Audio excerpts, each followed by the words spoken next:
I do know one thing. If you're a really good hockey player, it doesn't really matter if you're at this tournament, that tournament, this showcase, whatever. It doesn't matter. What matters is that you're a good hockey player. And when you're a good hockey player and you stand out, that's the biggest sales pitch you can have. What's going on with you? You got your boy home. Yep. Got home on Saturday, I believe. Home for a week. Awesome to have him home. Mm-hmm. Is it weird that that's 5 years gone? Remember when we started? Quarter of his life. Remember when we started doing this? Like, it's actually crazy. When you put it that way, too, like literally a quarter of his life. Because he went when he was 15. Now he's 20. He turned 20 a couple of weeks ago. Right? Yeah. It's like, that's literally 5 years of his 20 years he's been away. That's actually crazy when you think of it that way. That's what I always say is like, I know it's just hockey, but there's a part of me. There's a part of me that I always say, like, there's a part of my being a dad that I feel like I missed. I didn't, but in a different way, right? Yeah, those are critical years. Yeah, it's great. It's great having him around. Brings so much energy. Eh? Think like legit 15 to 20 is critical years. Like those are critical years. So when your kid's not around every day, like, yeah, wow, I wouldn't know, but grow up fast. Grow up kidding. fast. Like that's what I remember when him moving away and those first 4 months till December, coming back in December, and it was like a lot of changes. Yeah, and part of it's just because he was 15, turned 16, those 4 months, but then moving away from home, being on your own, and then being treated like not a normal 15-year-old, right? You're treated a lot differently. Yeah, I remember the same thing when I was gone. It was like just like life skills in general. Yeah, that's the way to put it. You got to figure out how to manage your own day to day because you don't have mom and dad, but mostly mom around. That's just like doing shit for you. And I remember like having to figure out how to cook, how to figure out how to do laundry, how to figure out how to I would have been 18, not 15, but nonetheless, it's like that. It's actually so important too. I remember coming back. My Christina and I talk about it all the time because she moved away for school too. She was just saying how like huge that is for like, just your growth and maturity. So on the one hand, it's like you have the negative of you move away when you're young and like there's negatives to that in terms of just you're not with your family and all that stuff. But then on the other side, it's like you just figure out how to maybe not fully take care of yourself, but a lot of those things now you can just be good on your own and manage your day to day. And you have to go through hard things by yourself and figure out, you don't have a support structure around necessarily to help you through that for every second. So there's positives and negatives because it gets that, you always talk about that thick skin, developing that bit of crust on you. I think that's like super, super valuable when you're living away. Not that you necessarily want to push your kids away early, but it definitely was a benefit in some ways for sure. Yeah, definitely. I'm just impressed on how dialed in and how much he's learned, like obviously in hockey, but how much he's learned nutrition, how he takes care of himself. Like he was just talking yesterday how he gets up in the morning and he wasn't talking to me. He was talking to maybe his brother, sister. I don't know. He was talking to somebody. And he was just saying how he gets up in the morning and the first thing he does is has salt water. And I didn't know he did that. He has salt water every day and he drinks X amount of water before he does anything. And like, those are just little things. Like, I mean, that's part of being a hockey player too, but there's just little things to say, the other part is that, when parents are trying to manage every little aspect of kids, the hockey player, did you eat enough? Did you do this? Do this? Like at some point they get it. And that's, I've said this before, a lot of times is, when you're hovering over them and making sure they do this, this, and this, at some point, if they're good hockey players, they're going to move away. And then everything that you did is either going to stick or it's going to be for nothing, right? Because they got to get it on their own. And that's an important thing. And they do get it on their own. Did you notice, let's say in the most if you're being as critical as possible, did you notice with any of your kids, but with him, with Chooch in particular, did you notice him start to pick some of that stuff up before he went away, or was it the going away where it like really solidified it because he has to, figure it out on his own more or less? Or realize he can't blame mom and dad if something isn't right or whatever. It's just like kind of on him. Like, did you notice it more so like the signs before he was gone, or did you start? I think as parents at home, you're on them because that's the way it is and that's the way they are. You don't have kids, but Avery, my daughter, was saying that yesterday. She goes, I finally realized, because she's got 2 kids and going to have a third on the way in a couple months. And I want to tell her it's not a clown car, man. It's a. But she said, that you ever? She goes, all the things that you used to lose your shit on. She goes, now I get it, right? I said, yeah, like when you walk in the door and you leave your shoes right at the door, and someone walks in and you trip over it and you leave a coat here and this, that, and the other thing. You don't pick up your glass, and I can go on forever. She goes, now I get it. And I said, so my point to that is like, when the kids move away, they finally get it. Like you lose your shit about cleaning the room. If you move away, you better be clean your room. People won't be able to live with you. Well, guess what happens? They figure it out. So that's how it happens. Like, because once you're on your own, you have to figure it out, or else your life sucks. Yeah, right. Seriously. So yeah. So from a hockey perspective, maybe as a dad, it's like, hey, did you drink your water today? Well, or they say, oh, I'm starving. I haven't eaten all day. I'm like, what do you mean you didn't eat all day? Well, because they're 13. Yeah, right. They're idiots. Yeah, right. No, and truly, they're idiots. And then when you move away, it's like, okay, I got to eat, and you got to take care of yourself. So you just mature quicker, and you have to make decisions on your own, and then they come back actually smart. Like how many books I've had laying around or reading and telling them, reading is really good for you, and then he comes back after a year or two. Him and Cam Allen would get into different books and read like not motivation, like science or nutrition or a psychology book or something like that, and they kind of compare notes a little bit. And it's like, oh, that was good to hear. Did it on their own, right? So I think as a parent, if you leave nuggets out, some of it's going to stick, and I think a lot of it has, right? Yeah. So that's good. Yeah. Hopefully, you're setting an example. Do you remember? So I guess maybe heading back to youth hockey. Well, I guess for you, because Charlie was kind of he was in the COVID year when he was in his draft year, I guess.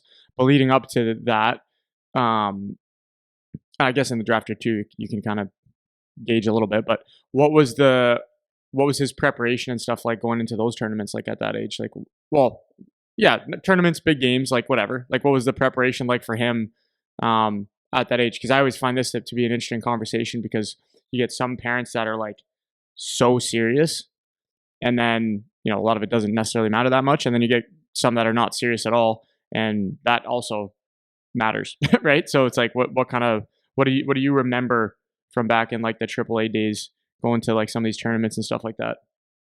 I think it was we didn't take the fun out of it. So like if we went out, had pizza and stuff like that, it didn't really matter. But always kind of told him, you got to get your water in. So he knew that, and he would drink his water because he knew hydrating would be good. So that was good.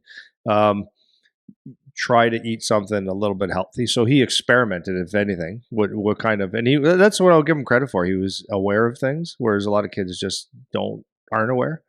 So he was aware of it. He knew that if he moved a little bit, it would probably be better than not. But that was really the extent of it. He was a kid. Once he got drafted, I mean, his eating, and you played a big part of that. He dialed in his eating a lot, like big time.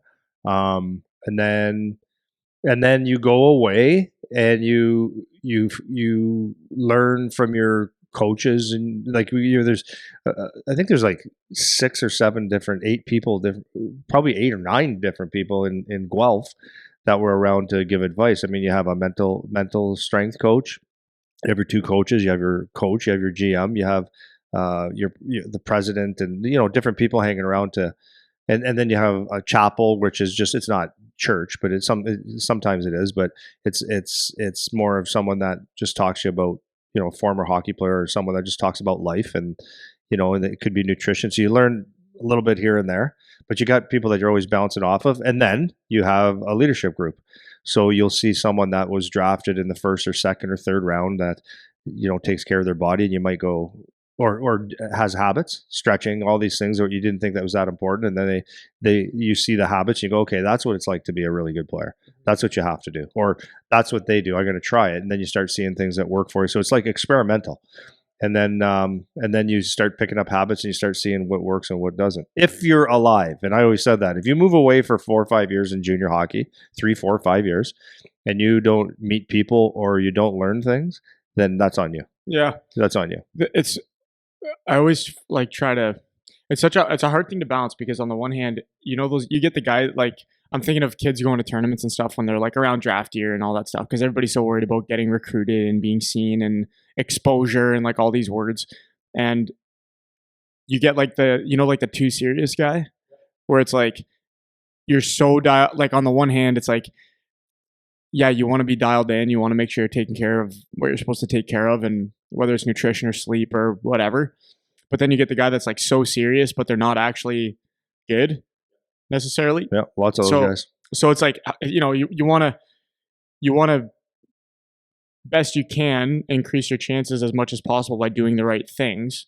But there's also you use the word having an awareness of the things that really matter, the things that don't matter quite so much, and being able to still feel like you're integrated in part of the experience and not just being a crazy person. But then you have the examples of like the crazy person. So it's like that's why it's hard to talk about a lot of these things because there's not like hard rules on anything, and something that works for one kid might not work for another kid. And that's why it's you try to talk about you use another word, experimenting, like you would experiment and try things to see what would work, but what works for him isn't going to work with the next person. And so it's just really complicated to try to figure out what works right for any given individual, especially when they're younger and they don't necessarily have a lot of good guidance because most parents aren't super dialed in on their eating or on their sleep or on their good habits day to day. And so it's hard to give, really quality advice to people about these kinds of things and preparing because everybody cares about being in the big games and being at the big tournaments and making sure that the scouts see them and all this stuff. And so you want to do all the right things, but really it's not a straightforward recipe on trying to figure out what is going to work for you. And like when I reflect back when I played, I don't think I ever figured it out. Like I don't think I ever figured out what really would work for me on a daily basis to make sure I felt great to play. I still don't feel like I really got a good routine down where I was like, okay, like I feel really good doing this. Like I don't think I ever got it. And so it's a hard thing, right? So you can kind of give clues, but you can't really say exactly. Does that make sense what I'm saying? And I'm just 100%. Well, look, think of the mixed messages you get. Like, okay, so when I was a kid, I had an uncle that played in the NHL a little bit. And he'd always talk about eating steak and pasta for his pregame at around 3:00 or 3:00. It's like, okay, so and pasta and carb loading and stuff like that was a big thing, and it's so different now.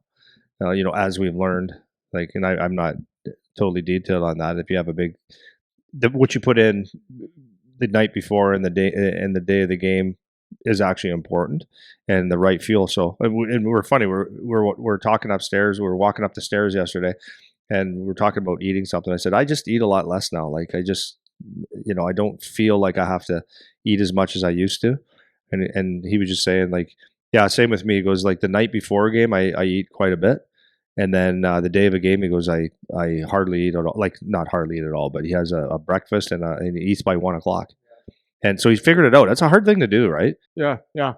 Well, so I want to, I guess kind of related, talking about, we've been talking a lot about stuff. We're starting to do like recruiting stuff for next year and all that, and figuring out what families find to be important when they're making decisions, especially now like there's open borders and all this stuff in youth hockey, so kids can kind of go wherever they want. So now programs have to do a lot more or they should be trying to do a lot more to make sure that they're actually having to make their place desirable because they don't just by default get to have the kids in their area, right? And so we talked about this, so long on the podcast now, or you would say, just because you live on this side of the street, you can't play for this team, and now that's all gone. That's gone now. So now on the in program, Canada. Yeah, on the program side, I don't even know if it's fully Canada. It might just be Ontario, but maybe. I don't know. But regardless, so you have to do more work. You got to make sure you understand what are the key factors for families when you're trying to have recruiting conversations. And we're more of like a prep school academy thing, so we have more factors to try to deliver on because we have more that we're offering as a program. So just we've been having a lot of conversations about this, and one of the things that is constantly coming up is, of course, for the draft year, everybody's so worried about getting drafted and being seen and all of that stuff. And a big thing is being at these certain tournaments and events and playing in the good games and all of that stuff. And one of the things we try to do is control our schedule so we can select who we play against and all this that kind of stuff. I want to kind of start with that and kind of go down the path of exposure and getting recruited, and particularly around the draft year for us in Ontario, because it's such an important thing for everybody. So maybe starting on that, like kind of what are your general thoughts with where you need to be, like events you need to be at, tournaments you need to be at, showcases, like that kind of stuff, to make sure that you get seen, I guess, from the OHL perspective, and we can kind of lead that into the NCAA and that kind of thing. Yeah. Yeah, it's a kind of a tough question because and there's, I'm not saying I'm 100% right on this, but I do know one thing. I do know one thing is that if you're a really good hockey player, it doesn't really matter if you're at this tournament, that tournament, this showcase, whatever. It doesn't matter. What matters is that you're a good hockey player. And when you're a good hockey player and you stand out, that's the most important thing. That's the biggest sales pitch you could have. Where do you feel like parents are getting their sense of like where their kid needs to be? Like, so, because I have the same kind of conversations that you do, and I try to be a little bit more tempered because I'm not necessarily in the same. People talk to me and think I'm 20 years old, so I try to not, act like I know everything. But because when I have the conversation, it's like there's, very sure, like we got to be in this tournament, or we got to make sure we're at this event, or we got to, and I kind of think the same thing as you. So where do you feel like that kind of sentiment comes from? Like, do you feel like it's from, the better kids with the agents? Do you think it's because, they like, what is the source of information that's, telling a lot of these families like they need to be at XYZ thing, or they have to do this, or they have to do that? I think, like, first of all, with a lot of tournaments, it's if you look at it, it's just some of the feedback that you might get even from some teams. It's a whole lot easier if I'm with whatever team, I'm the general manager and the head scouts and stuff like that, to be able to go to one place to watch as many games as I possibly can. Right? That's just easier. It's a lot easier than driving down from Kitchener to Windsor to watch certain players that are good. So that's what makes that part of scouting easier. Or where it comes from is probably like you got to get them into this tournament, whatever. It's like it's good, but it's not the end all be all. It just isn't, because like one of the things that like I would say, like in Ontario, the OHL Cup, that's one that people talk about big time, big time. It's like if we have to get in the OHL Cup, and it's a goal. It should be a goal because it in some ways represents your top 20 teams. I think they're going to, is it 20, 25 this year? So, but is it? This is the question. Okay, but let's just say it should represent the top 25 teams. But if you live in North Bay, Sudbury, Thunder Bay, and you can't play for one of those top 25 teams, doesn't mean that you can't get scouted or can't get drafted. Just right. But the other thing is, like, you're not watching a player, and let's just say you have 4 games that weekend. First of all, the Guelph Storm's not watching your team every single full game for 4 games. They're watching bits and pieces, maybe a period, and then they come back, watch another one. Maybe they watch a little bit more. But even if you have a great weekend, let's just say you get 3 goals a game for 4 games, it doesn't define your whole year. So it's a snippet of what you possibly are, or you had a great weekend, or you didn't do much that weekend. It doesn't make you not draftable or make you totally draftable, right? It just may take you a notch or two above, or open an eye here and there. So to get there is a really good thing for the players' experience, and I think that's what we forget a lot of times. It's just like a good goal for the teams and the players, and it's convenient for scouts to go and look and kind of do a little comparable here and there. But it's not the end of the world if you're not there. I mean, we've got several players that have never been to it that got drafted very high, because the best and then you'll see that reflected in the draft too. You'll see some guys that play on a good team get drafted probably a little higher than they should have because they just kind of maybe were playing with someone and they got seen a little bit. Okay. And then you'll see some guys not get drafted because they're on a really good team. And right. And then you'll see someone get drafted very high that never went to one of these tournaments because they're just really good hockey players. So you'll see all kinds of different ways, right? And to me, the most important thing is that whatever games you play, someone's watching. Like you just have to understand that. Like for example, like if you have someone like that puts up, let's say 40, 50 goals at any level, that's probably a pretty good hockey player.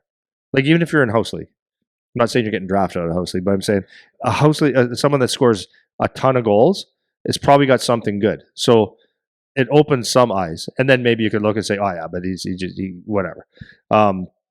So you stand out. So if someone is playing AAA hockey and they're playing in Thunder Bay, let's say, and they get to a couple tournaments, or they're playing, let's say they play in, they got a whole different loop, but they do a lot of showcases. But if they go down and they played Honey Baked, they travel down and do a Michigan loop, let's say, and they play Honey Baked, Bell Tire, maybe Sioux, Little Caesars and stuff, and in all those games, he got like he was good. He was good. He got a couple points. Maybe they lost 8-1, 9-1, 7-2, and he's in on most of the points. That's a good hockey player, most likely. So he's going to be seen without going to a big tournament. So people will always be like, they're going to go find a way to watch this player again. Mm-hmm. You know what I mean? Yeah, like a couple things on that too. Like one, I was just while you're saying, we were talking to the guy that runs the U16, the Silver Stick tournament, which is like a bit. Everyone is like, this is like gung ho about this tournament, whatever, right?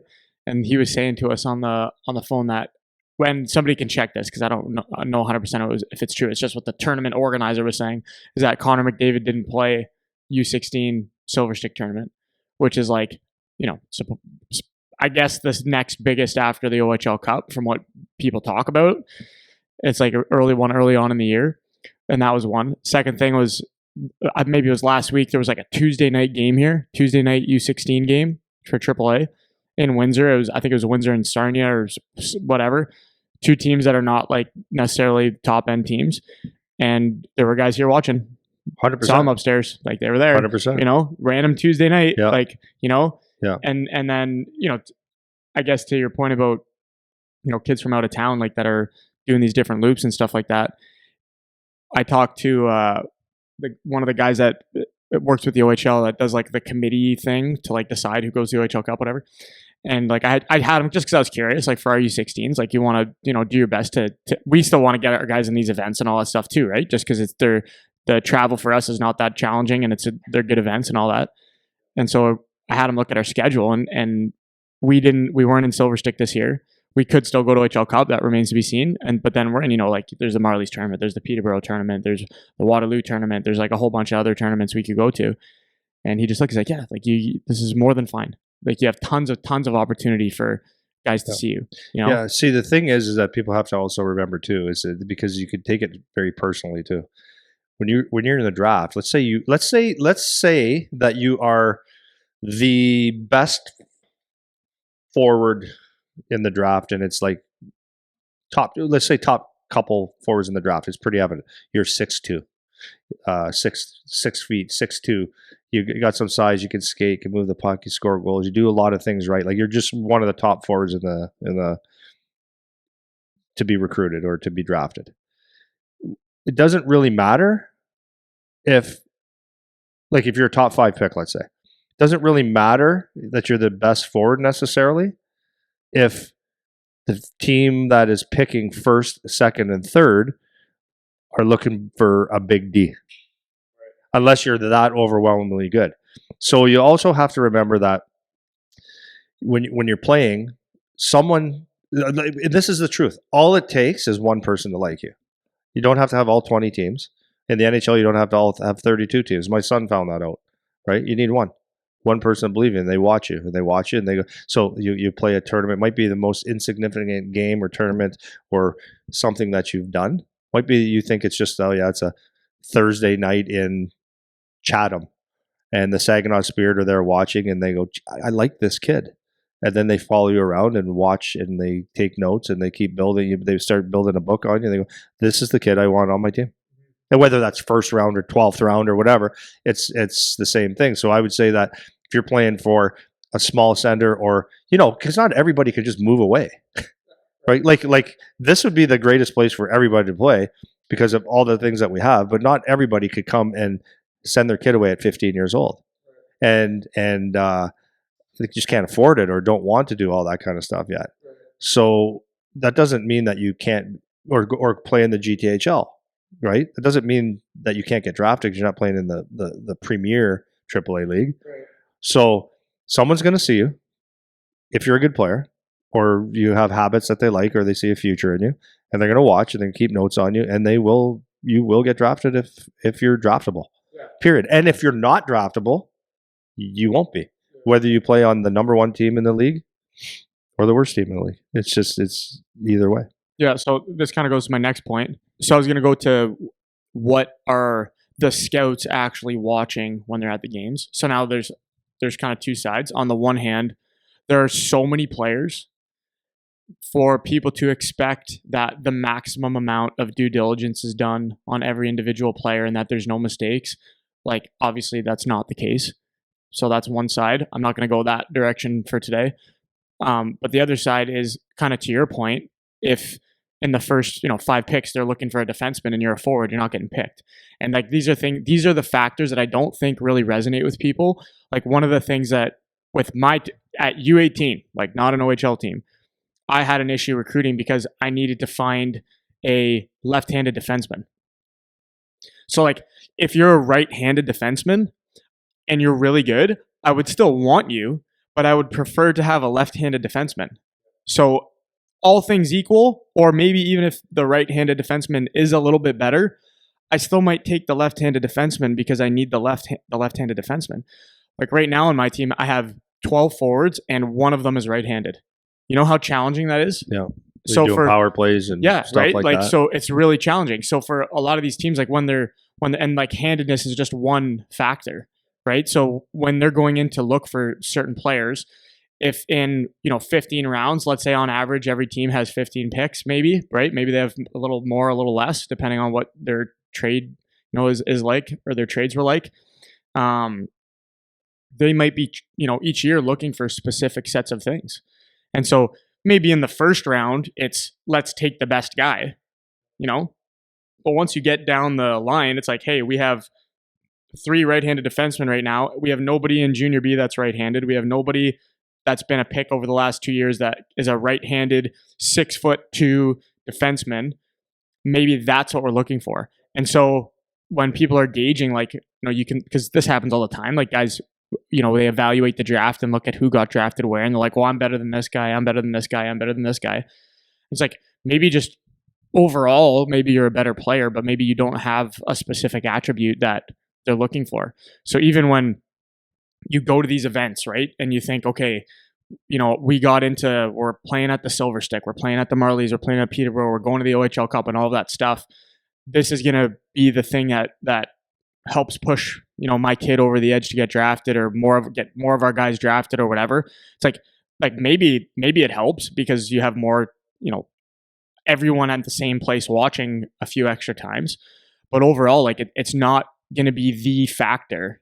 It's not going to be the factor that either gets you seen or doesn't, because there's so many other opportunities throughout the year where people are going to be there, people are going to be talking, and the actual watching part in person is only one factor. Like, how many conversations do you have on the phone where like scouts are asking you specifically about specific guys or who you like or who whatever?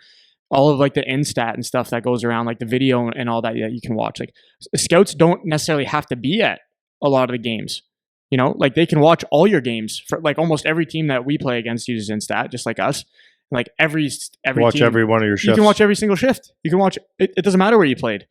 So no, if there's a kid that's really good in Chicago, and I'm scouting for whatever the North Bay Battalion, like that's a freaking hike, man.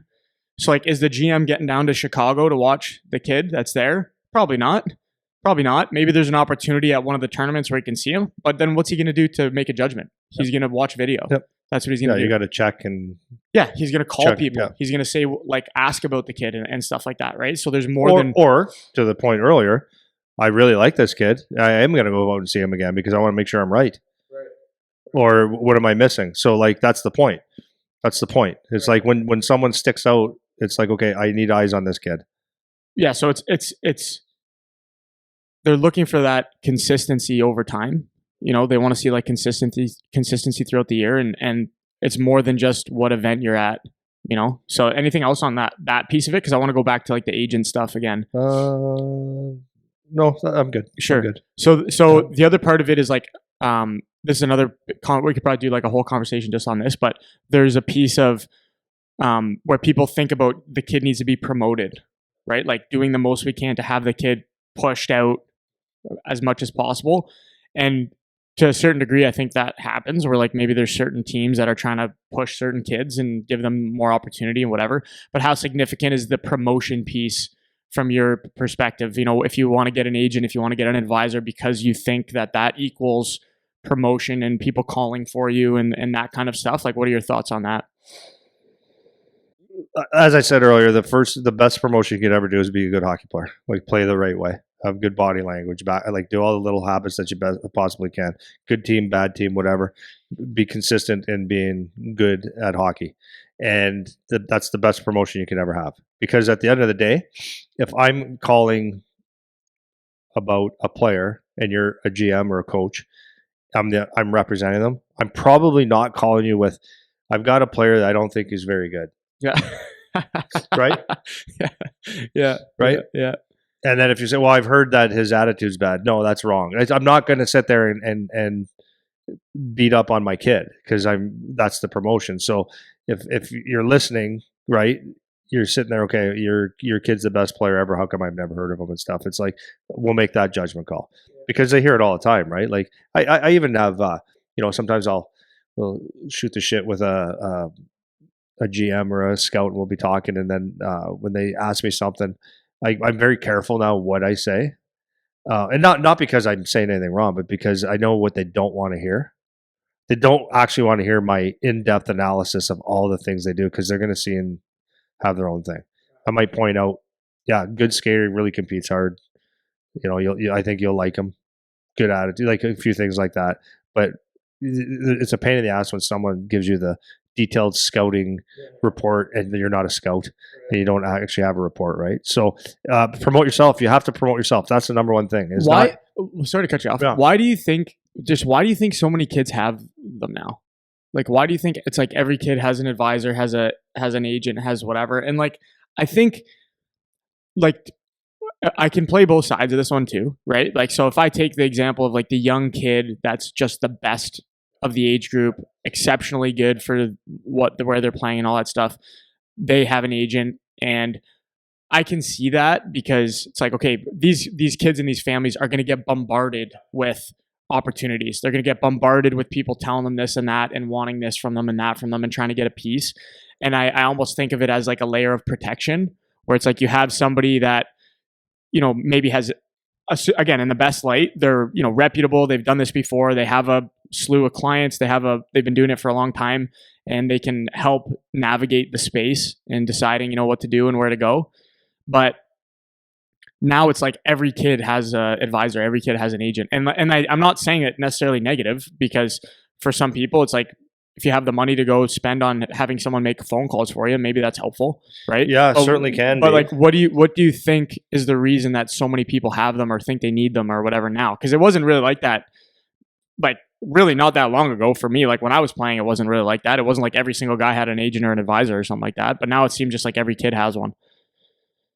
Because they tell you, like, not just because, but one of the reasons is because they tell you that they're going to promote you.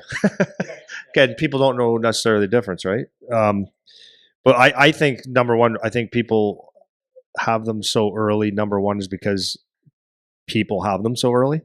Like, it's no different than... just like, sorry, you mean just like the kind of the peer pressure, like everyone has one, so you get one just because everyone has one kind of thing, okay. Like groupthink? In general, I don't like to speak in like everybody's smart or everyone's stupid, but in general, people don't really know what they're talking about. And I'm not saying that in a bad way, but the hockey landscape to most parents haven't been around the hockey business for a long time, and they see that. And I had this one year. It was what year is Pumps? 93. So one of the parents that were his age said, "Andy, we need an agent." I said, "Oh no, you don't need an agent." I wasn't saying it like asshole, but just no, you don't need an agent. He goes, "Yeah, but Pumps has one." And I said, "Well," I said, so there's another thing is like they start the agents if they like they're starting at 13 years old, man, going to people at 13, and like who knows who's going to be a hockey player at 13 years old. Like you can see a base and maybe it'll continue on, but that could be the peak. So they see that. So this person saw it and said, "Well, we need to have an agent." I had a talk. I said, "No, you actually don't." I said, "Get it if you want," but I said, "To me, it's just gonna be a distraction. And if they're not knocking on your door, you don't need one. You'll be fine without one." And so, anyways, went without. And then he was upset because Matt went in the first round. And he told me, he goes, "You lied to me." I go, "About what?" It was about getting an agent, like the dad, right? I said, "I didn't lie to you." I said, "You don't need one. You went in the first round, man." Like, just didn't understand. So number one is, why do people have agents so early? And it seems like everyone has one. And okay, so number one is that you're playing, your first year of hitting, let's say, and that's when they start recruiting the players because there's so many of them trying to get into that business. So when there's so many people, it's a competitive field. They're talking to anybody that looks like they could tie their own skates, that looks like they play some sort of junior, because the landscape of the agents or advisors, I've never called them advisors until the last couple of years, has changed in the fact that there wasn't that many before, and it was now a lot of the agents will do things like being an agent or an advisor to someone that is 17 or 18 years old playing junior B, junior A, and doing that type of work to get them out west or maybe another junior B's team. But you don't necessarily need an agent for that. But a lot of these agents will charge X amount of dollars. I don't know what they are. Some's pretty significant to make a couple phone calls to get you at the exact same level that you're at. So it's something you could do on your own or just play with it. You're right. So a lot of them think, okay, I have an agent too, and they let the agent do the work, and they feel like, okay, that's the way it's done. You need an agent to do that kind of stuff. So a lot of people are in the business, and hey, if I can get 10 guys playing low-level junior, and I'm not saying that as an asshole, low-level junior though, make some phone calls for them and stuff, and charge them $3,500 or $5,000 a year, 50 grand for maybe a part-time job, right? Is it necessary? I don't think so. For some people, maybe it's beneficial. I don't know. Maybe it's worth the money. I don't know. But my question to that is, like, the next question would be, I'm kind of going off topic here, but if you have an agent that sends, it just seems like a lot of players are going to one place, there's probably a kickback there. So is he looking out for your best interest? Right? So that's the other thing. I think like the bottom line is I just do think it is a lot of group. It's just a lot of group think. Like people feel the pressure. Like it's like anything. It's like you want to be, you want to be on a team that is going to go and be one of the best teams in Ontario, let's say. And then it's like, okay, and then you get there and then you realize that, hey, it's actually kind of tough when it's all superstars on the same team and there's not that much ice time. You go to your whatever spring tournament and it's like, oh, all these guys have an advisor. It's like, well, maybe we should start thinking about having an advisor. Maybe we should call around, whatever. And I've probably had, 5 or 10 phone calls this year just with guys that I know locally, ask about should you get an agent, whatever. And I always say the same thing. It's like, okay, like, why do you want it? You've said this before. It's like, why? What's the point? Is like, do you want it? Do you want somebody to make calls for you? And it's fine if you do. Like, if that's what you want, like, you can go find that. But at the end of the day, it's just you're just gonna have to be good enough, though. Like, that's it, right? And so for some of the families, like I talked to like one family in particular, and they just said having our agent has been so helpful because we just don't know anything. Like, as a family, they're just like, we just don't know anything. Like, anybody could tell us anything and we wouldn't know if it's true or not, And so, like, there's definitely helpful things for it as well. But it's just another factor of, like, again, back to kind of the start of the conversation, where I was just like trying to understand what is important to the families that you're trying to get in your program and stuff like that. And like the tournaments and stuff is one thing. And then, you talk about having the promotion piece. It comes down to that, is like, are the kids being seen enough? And it's just like a constant criticism that a lot of for probably every program. It's just like, oh, did my kid get seen enough here? Were they able to be in front of scouts the most amount of times possible? And they don't realize how much they actually are seen. I think it's deceiving. You could be at whatever game, wherever you are, and you look around and you're like, well, I don't see any scouts here. It's like you don't know necessarily how many games these people actually get to see, whether it's in person or otherwise. And so it's important when you're deciding on these kind of factors is you just have to understand or try your best to, I guess, understand what the actual value is if you're going to get an agent and advisor, if you're going to, join a certain team or a certain program for a specific reason, like, hey, they're going to be at this tournament or they're going to host this thing or like whatever. Like we had a bunch of kids this year. I was recruiting for U18s that, because they do TELUS Cup for the U18s, and they wanted to go to a specific team because they knew that they were going to be in TELUS Cup, and it's like, fine, it's a factor, but you just want to make sure that I guess, what is the actual value of being a part of these kinds of things. Yeah. If that I was just thinking though, like this, I don't think this has anything to do with an advisor, but like, so just to, if I wrap something on that, I think it's one factor is it sounds like you're pretty good if you have an advisor. Yeah, true. And I'm not saying everyone's like this, but there's a lot of people that's important. It's like I just excuse me, I just traded in my truck for a little Buick because I was sick of paying for gas, and my wife makes fun of me and she goes, you're like, she's teasing me, I hope anyways. She goes, it's such a manly car you have now, teasing me, right? So like if it was important to me, image was important, then I get back in my big truck, right? And it's the same thing, in hockey, right? If you're talking to someone and you say, yeah, our advisor, our agent said this, it's like, sounds pretty good. So a lot of people do that. So here's an interesting thing too. So when we left our last tournament, there was so many guys on my team that went and talked to their agent after like one of or a couple of the games, and I didn't even know they had one. So and here's, I guess, just something, a data point, if you will, for people that are listening. I'm the coach, and I've never talked to this person that, you would think is looking out for your interests and wants to know, what's going on. So, and some of them I have, right? So like there's at least four of them that I've talked to that are the kid's agent I've met in person, and we've chatted a little bit, and they're asking about, what's the plan for this kid, and, what are their options moving forward, yada, yada, yada, all that stuff, which is great. And then there's others that I didn't even know that they had one. So it's like, okay, if this guy's really working on your behalf, I'm not even saying they have to come talk to me, but it's like, you'd think maybe like I'm probably the most influential person for them this year because 100%. I'm the coach. 100% they should be talking to you. You'd think maybe there'd be a conversation. 1,000%. So like, what kind of work are they doing then? Yeah, 1,000%. And so just something to keep in mind, I guess, yeah. For me. Well, so let me just go a little bit longer. Sure. That was a good point. They should be talking to you. Like if they're taking care of their clients. So I was just having a conversation with Charlie's agent the other day, and he's a friend of mine too. So, and it's weird sometimes because there's been a couple times where he felt like he should, hey, I just want to do my job, but we're friends, and he actually listens to what myself and Charlie have to say, and he follows that. He doesn't tell Charlie what to do.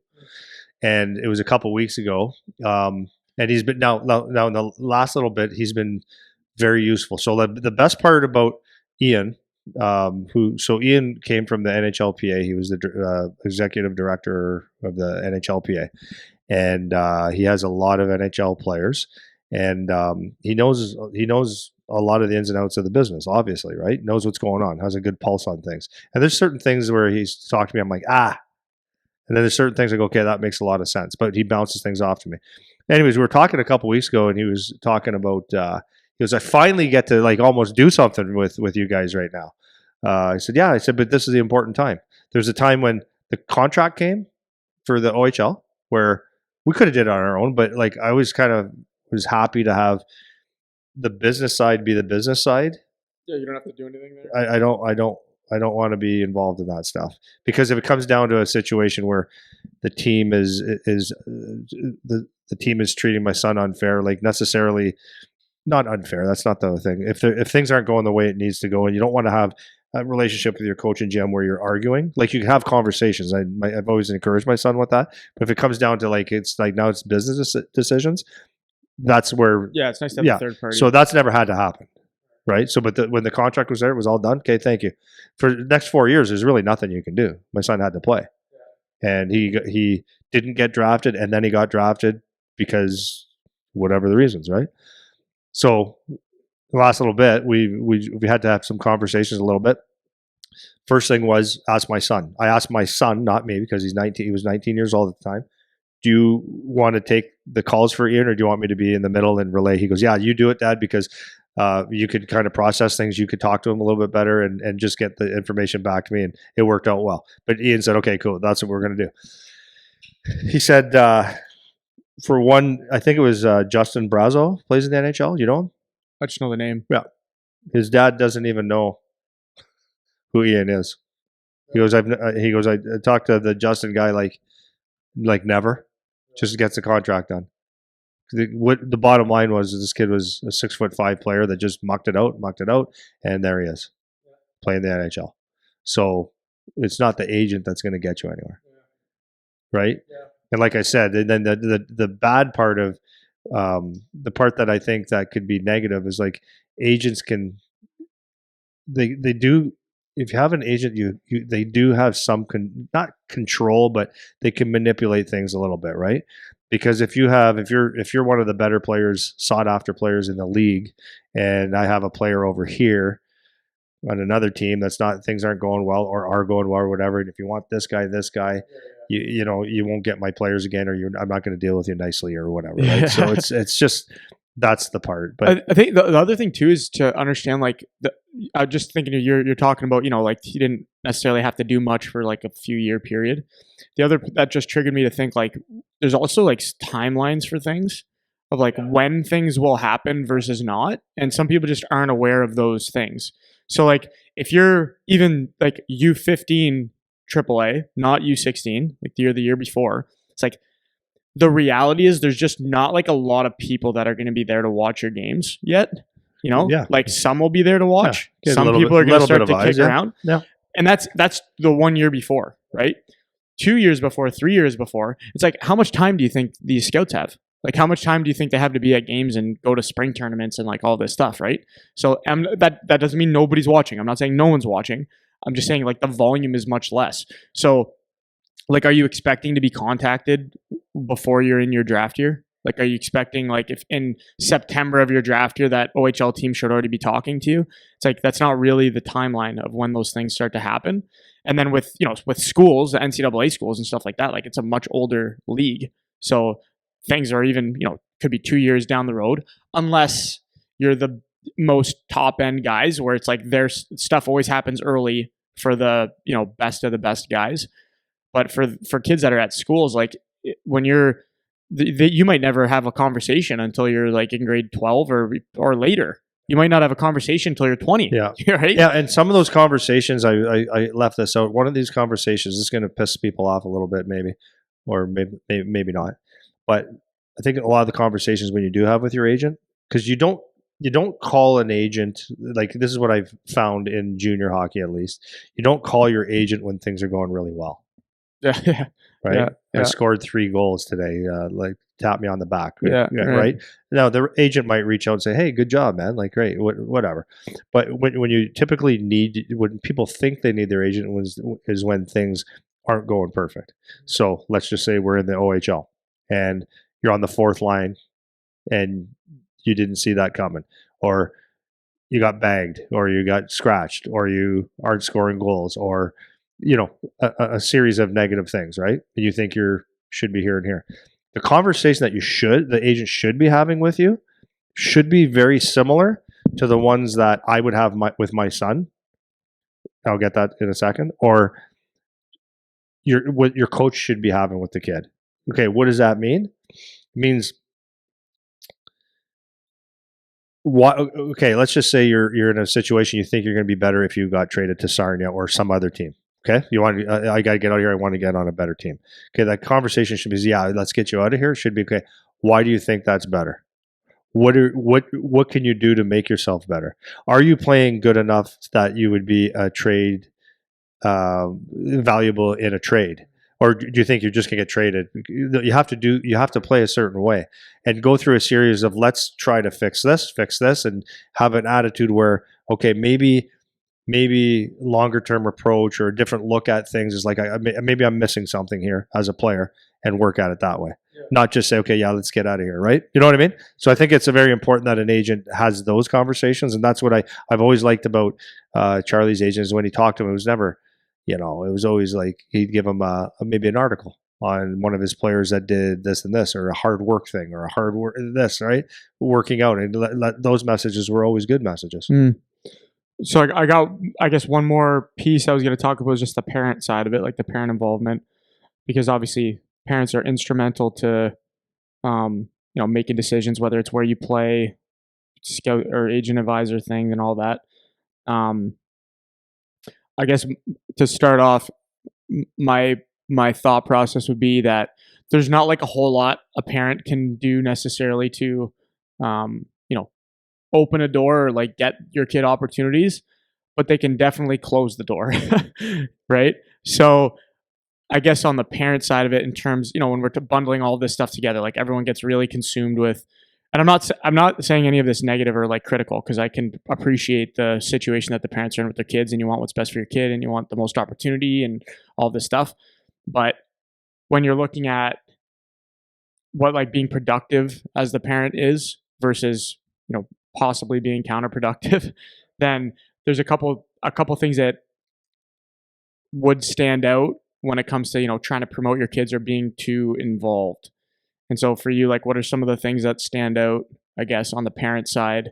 If we're talking again in the context of the, trying to promote and trying to make sure your kid has the maximum exposure opportunities and all of that stuff, like what are some things that stand out on the parent side, good or bad, that, parents could do or should not do to either support their kid or at least not get in the way, more or less? Yeah, it's really hard because parents get emotionally involved, right? They do. I get it. I was a dad. I mean, you want your kid to have the best game, and if you think that their effort isn't as exactly what you think it should have been, then you take it almost personally, right? You do. It's your kid. I get that, but the biggest thing that I would say is you have to just watch your kid play hockey, because there's like, mom and dad don't play. They could be a positive environment. They could, like I always say, like, just did you have fun today? Did you work hard, and let the game happen? You're not going to change anything for your kid. A good player is going to get to where he needs to. You can't hide them. You can't hide a good player. So, when they're young, do you nudge them to do some skating, shooting, extra things, like present, oh, there's this thing you can go to, that stuff's okay. But I think it's after that, the kid's going to present how much of a hockey player he's going to want to be by the work he puts in and the interest, right? Like, it's just not that much you can do as a parent except for be positive and be a good person to be around. But you could really turn a kid off by overdoing it. I remember sitting around as a kid, and as soon as we'd get home, would be my dad, who never played a game in his life, would just talk about hockey. Just exhausting, man. Couldn't wait to get out of there, right? And sometimes it was about because I was the greatest thing in the whole world, but it's like, I whatever, right? And then the ride there, the game, they're so intense, and it's like exhausting. And then if you start yelling and you start having emotional breakdowns at the rink where you're slamming the glass and you're making a big fuss about everything, and you're you know what that behavior looks like. I don't have to explain it. It's like you look like an ass, and it's not representing your family, your team, anybody well. And I'm not saying you have to have a big smile and be friendly to everybody. That's not what I'm saying. But just watch your kid play, enjoy it. And then we start calling the coach about everything. It's like, come on, man. Like, yeah. So I think my for whatever my advice is worth, it's all in how you present. Like, so if you're a parent, like, one thing for me is like, like I've said before, I try to have open door, like, where people can ask me questions and talk to me whenever they want. It's just how you present your thoughts, So it's like, you can come and ask questions as much as you want, because you just might not know. the right answer, right? And so for me, I don't mind ever if like parents want to ask questions and have the conversation about whatever they want to talk about. It could be ice time. Like for me, it could be ice time. Like some coaches are like, we're not talking about ice time or not whatever. I'm not like that. Like you can come talk to me about whatever you want, but I'll tell you the real answer, right? So like when parents are coming to talk to me, that is what I appreciate most is like, hey, I just have a question, just wanted to know why this or why this, whether it's, hey, how come we're not in this tournament? To, hey, how come my kid's not on the power play? It doesn't matter. It could be whatever. And I should be able to provide a reason to some degree. But it's like when you're so sure that you know the right answer as the parent without asking a question, without having a conversation. And that's where people start to sniff that out. Like other parents might not want to be around you necessarily. And then it starts to become a reflection on your kid. Unfortunately, that's what happens, right? So if you want to be supportive and all of that stuff, asking questions and trying to understand how things work is good, right? Because you want to be educated, but it's there's just like we talk about on the coaching side, like I have to have humility as a coach to make sure that I'm not thinking I know everything and it's just what I say goes all the time. Like we talk about this a lot, but then on the parent side too, when it comes to any of the recruiting, promotion, understanding what position is best to put your kid in to try to get them what they want, there's just a way to go about it without being counterproductive. And I think it's like more or less obvious the ways that would be counterproductive, though it's shocking to me how many parents just don't really grasp that because it happens frequently, like all the time. I see it in every single rink I go into, people losing their mind, fights happening, like all this stuff. It's mental, yeah. Right? So I think we talked about this the other day is, a lot of the decisions we make as players, parents, coaches, like in general, is they're very short term and looking through a straw. We look like, okay, if I play for this team, right, I got to play on the best team. Okay, so you just think I got to play on the best team. Okay, why? Because they'll win. Okay, so what does that do? They're going to be seen more. Okay, great.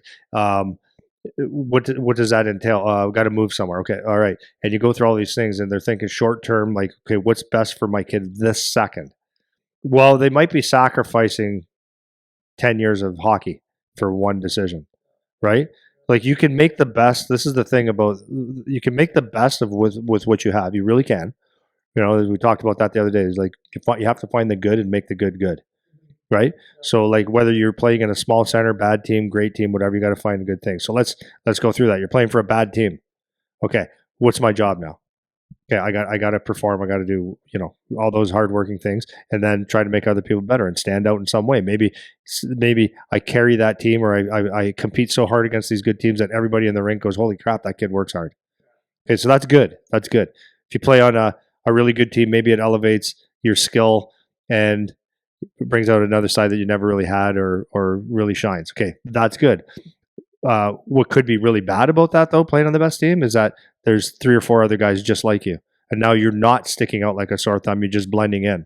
You're like a piece of vanilla or a bucket of vanilla. Is that helpful? I don't know. What if you're going to an organization where the coaching is got the best team but bad coaching, or a self-centered coach, or whatever that's not really helping you as a player, just cares about winning? That's not necessarily good long term. But you make it good or whatever. But there's all these different things to think about, right? And when you're looking at things like that we have skill development 5 days a week. Okay, great. That might be good. It might not be, but are you in the gym working out? But anyways, the point is, can you make decisions that are going to be longer term? If you played on a mediocre team where you were kind of carrying a team, that's a good thing. And if you had access to gym and you get to work out and good practices, like that's not really a reason to leave anywhere, right? Or to want to get out. So I see a lot of players that play on really, really good teams. And, I've talked to several GMs about this. You take some kids that play on a really good Toronto team and they blend in or they're good on that team. But some kids have never really lost more than a couple games a year. They've never played with a winger that's just a muck and grind guy. And then when they do, because if you're a high pick, you're not typically starting on the second line. You're usually starting on the fourth line and earning your way, usually. And you're not playing necessarily with the high skill guys. So now what? Right? It's good to experience that at some point. It's also good to experience not just playing with shitty guys all the time. So there's always a good side to everything. Like you can find the good, but also I just think like a lot of the decisions are like long term. So going back to agents, right, or the tournament, like it's so important that we get to the OHL Cup for this week. It is that weekend. It's awesome, but after that, it means nothing. If you win, it's good, but it's long term, not your hockey development, right? And do I need an agent at 14 or 15? It's like that can wait. Long term, right? Like if people are hounding because you're a really good player, like you actually control it. So you could just line them up and take your time and see who's the real deal. Because one of the things you're going to find, this is a quote I like to use a lot of time, is people talk the talk, but a lot of people don't deliver, right? And a term goes like this: is people with integrity expect to be believed, and when they're not, they let time prove them right. And what that simply means, there's a lot of people that talk, and then the longer you get to know them, the more you get to listen to them, the more you see their actions, you see the integrity is not what it was.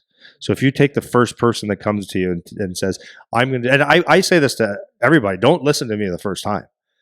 Get to know me. If you want to, I can tell you I'm the greatest trainer in the world, and our program is the best ever. And then you come here and it's like, we just mail it in. Well, then that's your fault. That's your fault.